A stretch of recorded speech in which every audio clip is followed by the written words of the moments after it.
mbere ko dukomeza na episode y'182 kuri Rishton, reka mbanze mbereke mwababyeyi mwe ahantu mwajyana abana banyu.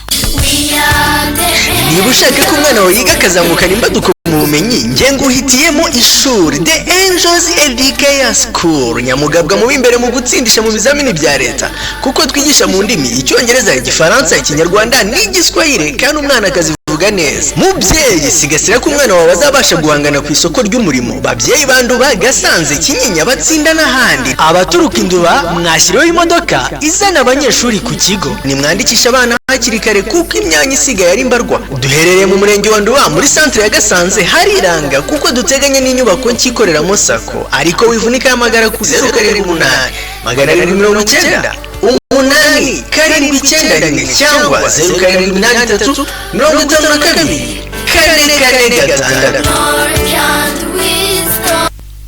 Ya bimeze bite rero, reka tujye twikomereza hano. Rishton yaryoshye we. Ugomba gukomeza ukigira nkaho gahunda uyirimo, ndetse yanohereza n'undi muntu nyine umutima ukomeje kumucira urubanza uvuga ati reko se abantu bakugiriye impuhwe, abantu baragukunda nta kibazo cyabo, wowe uzakomeza ubitura inabi. Nawe yamaze kubona ko kujya ku muhanda atari ibintu byoroshye, kuko Karane ntabwo ari umuntu wakizera. Bivuga ngo uwizera bwana w'umuntu avumwe. Karane ntabwo akwiye kwizerwa. N'ubundi nawe twari tubizi yuko icyo azakora cyose nta kintu azigera amufasha. Avuga ati niba mufata ibyo biramureba. Menyana bitekerezo navuga ati ariko mana yewe maze kubimenya, reka ngire icyo nkora. Abandi bamazi iki we, ndabizi Karane azohereza abapampe be.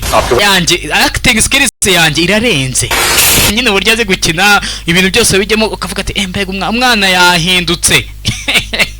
Shaka ko ntiyarika yahinduka pe. Niyo mpamvu nyine babwira ngo nimukihorere cyangwa ngo ngwe nabi muyitura indi nabi, mujye muyituri neza. Uko mukomeza kugira ngo muyituri neza uwo muntu azagira ngo ageze unyirukana mu nzu. Bimwe nyine mbavuga ntugafata umuntu.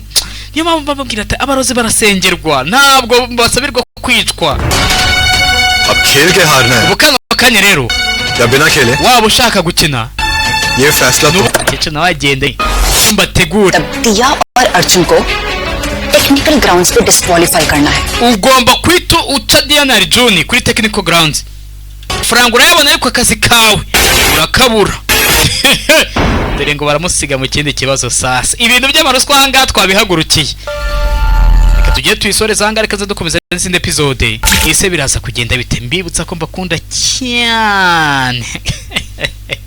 Ase bamazi kiwe. Abantu bagura ifatabuguzi ku ipero nibo baba batuma mpaga nyine nishimye. Umuntu aba yaguze ifatabuguzi ukajya aho ngaho ukababara, reka